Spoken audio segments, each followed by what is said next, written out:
Hello everybody, so today we're going to be making Pokeball Cakepops. You are going to need some frosting, any type of frosting that you want, and you're going to need some cake, and this is any type of cake that you want. What I do is when I'm making cake or cupcakes and I have extra cake or extra cupcakes, I just take that, put it in the freezer and save it in case I'm going to do some cake pops later on.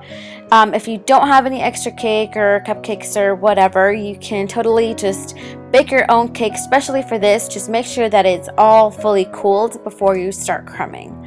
So like I said, you want to crumb your cake. And now for this, I don't really have an exact recipe. I kind of just eyeball it. So once your cake is crumbed up nicely, you want to take some of your frosting and just mix it in. If it's not enough frosting, you want to mix in some more. Basically what you are looking for is a consistency sort of like Play-Doh, where it is not sticky at all and it doesn't stick to your fingers and it's really easy to mold. Or not necessarily mold, but it's just really easy to handle. So just keep adding frosting. I recommend to start little by little, just so that you don't add too much, because it's harder to take away than it is to keep adding. So as you can see right here, it's nicely pliable. And now that my hands are nicely washed, you can see it doesn't stick to my hands at all.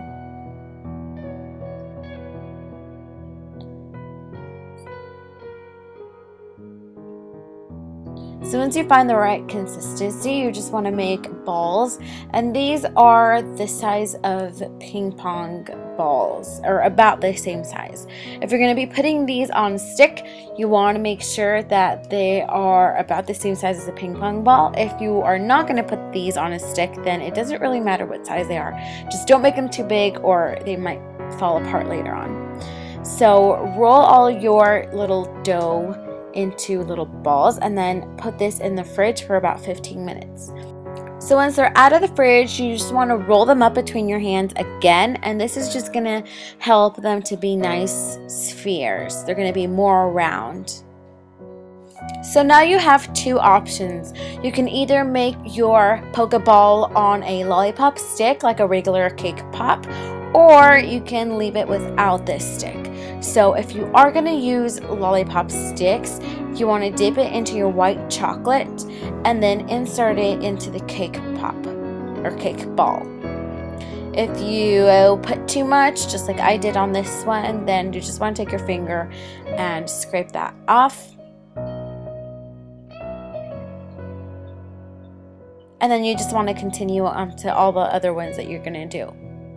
So once your lollipop sticks are inside, you want to stick those into the freezer for about 15 minutes for that to harden a bit.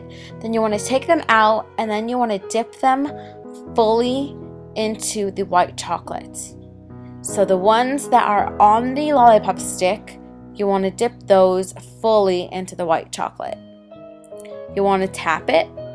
And then you either have the option of putting it upside down like this, or you can use styrofoam and put it up right side up. It really depends what you like. Now for the ones without the lollipop stick, you just want to take the ball and insert it halfway into the white chocolate with a fork. Just pick it up and then tap it just to get a nice smooth surface. Then you want to rest that down to cool and to harden a bit.